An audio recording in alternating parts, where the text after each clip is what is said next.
Jithin K Jose സംവിധാനം ചെയ്ത ഏറ്റവും പുതിയ ചിത്രമാണ് കളങ്കാവൽ. സിനിമ കഴിഞ്ഞ വെള്ളിയാഴ്ച റിലീസായി.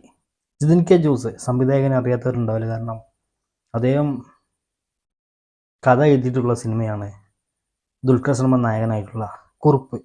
അതിൻ്റെ കഥ പുള്ളിയാണ് എഴുതിയിട്ടുള്ള ജിതിൻ കെ ജോസ്. അപ്പോൾ അദ്ദേഹം സംവിധാനം ചെയ്യുന്ന ആദ്യ സിനിമ കൂടിയാണ് കളങ്കാവൽ എന്ന സിനിമ. മമ്മൂക്കയും വിനായകനുമാണ് ചിത്രത്തിലെ പ്രധാന വേഷങ്ങളായിട്ട് വരുന്നത്, കഥാപാത്രങ്ങളായിട്ട് വരുന്നത്. സിനിമ തുടങ്ങുമ്പോൾ തന്നെ നമ്മുടെ മമ്മൂക്കയാണ് കാണിക്കുന്നത്. അതും വളരെ സിമ്പിളായിട്ട് ഒരു ഫാമിലി മാനായിട്ടാണ് പുള്ളിയെ കാണിക്കുന്നത്. പുള്ളിയുടെ കുടുംബവുമായിട്ടിരിക്കുന്ന ഒരു സീനാണ് സിനിമയിൽ ആദ്യമായിട്ട് കാണിക്കുന്നത്. പിന്നീട് പുള്ളി പുറത്തോട്ട് പോകുന്നു. പിന്നീട് അവിടെ നിന്നാണ് ആദ്യത്തെ ആ ഒരു സീരിയൽ കില്ലിങ്ങിൻ്റെ ആദ്യ തുടക്കം കാണിക്കുന്നത്, ആദ്യ കൊലപാതകം. അതോടുകൂടി തന്നെ പ്രേക്ഷകന് മനസ്സിലാവും മമ്മൂക്കയാണ് ഈ ഒരു സിനിമയിലെ വില്ലൻ എന്ന്. കാരണം അതിന് മുമ്പ് തന്നെ മമ്മൂക്ക പറഞ്ഞിട്ടുണ്ട്, ഈ ഒരു ഇൻ്റർവ്യൂവിലൊക്കെ പറഞ്ഞിട്ടുണ്ട്, പുള്ളിയാണ് വില്ലന്, വിനായകനാണ് നായകനെന്ന് തുറന്ന് പറഞ്ഞിട്ടുണ്ട്. കാരണം ഈ ഒരു സിനിമ എന്ന് പറഞ്ഞാൽ മൊത്തമായിട്ട് ഓപ്പണായിട്ട് കിടക്കുന്ന ഒരു സംഭവമാണ്. പ്രത്യേകിച്ച് ഇതിൽ എനിക്ക് തോന്നിയൊരു കാര്യം ഇതൊന്നുമില്ല, ഒരു ഹൈഡാക്കി വെച്ചിട്ടൊന്നുമില്ല ഒന്നും. അത് മമ്മൂക്കയാണ് അതിൽ വില്ലന്, വിനായകനാണ് എതിർഭാഗത്ത് കേസ് മോഷണവുമായിട്ട് വരുന്നത്. പിന്നെ എനിക്ക് തോന്നിയ മറ്റൊരു കാര്യം എന്താ വെച്ചാൽ, ഇതിൽ മറ്റു ത്രില്ലർ പടങ്ങളിലൊക്കെ എടുത്തു നോക്കുകയാണെങ്കിൽ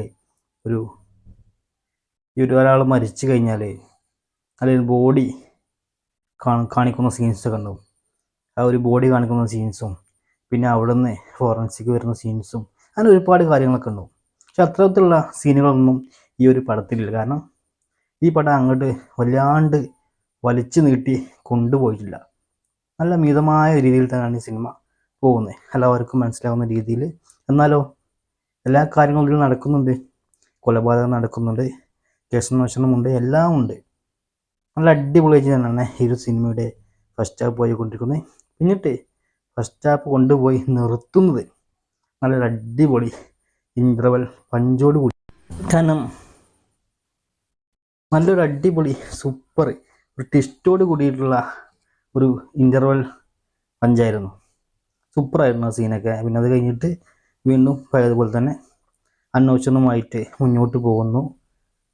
പിന്നീട് ക്ലൈമാക്സിലോട്ട് വരുമ്പോൾ വീണ്ടും ഒരു ട്വിസ്റ്റോട് കൂടിയിട്ടുള്ള ഒരു ക്ലൈമാക്സ് സീന്, ചെറിയൊരു ഫൈറ്റ് സീനും ഒക്കെ ഉള്ളൊരു സൂപ്പർ സിനിമ. നല്ല അടിപൊളി കിട്ടിയ മേക്കിംഗ് ആയിരുന്നു, ഒന്നും പറയാനില്ല. അതുപോലെ എടുത്തു പറയേണ്ട ഒന്നാണ് ഇതിൻ്റെ BGM കാര്യങ്ങളൊക്കെ നന്നായിട്ടുണ്ട്. അതുപോലെ ഇതിൽ ആ ഒരു നമുക്ക് കൊലപാതകം ചെയ്യുന്ന രീതികളൊക്കെ കാണിക്കുന്നുണ്ട്.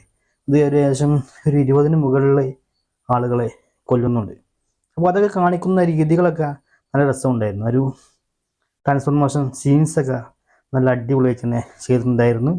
നമ്മൾ ഇപ്പോൾ ഏറ്റവും കൂടുതൽ ശ്രദ്ധ നേടിയ ഒന്നാണ് അതിൻ്റെ ആ ഒരു സോങ്, നിലാക്കാരി എന്ന് പറഞ്ഞിട്ടില്ല. ആ സോങ് ഇതിൽ ഒരു സോങ് ആയിട്ട് അങ്ങനെ പ്ലേസ് ചെയ്തിട്ടില്ല, ഒരു ഇടയ്ക്കിടയ്ക്ക് ഇങ്ങനെ കാണിച്ചു പോകുന്ന ചെറിയ ചെറിയ വരികളായിട്ട് ഇങ്ങനെ കാണിക്കുന്നു എന്ന് മാത്രമേ ഉള്ളൂ ആ ഒരു സോങ്.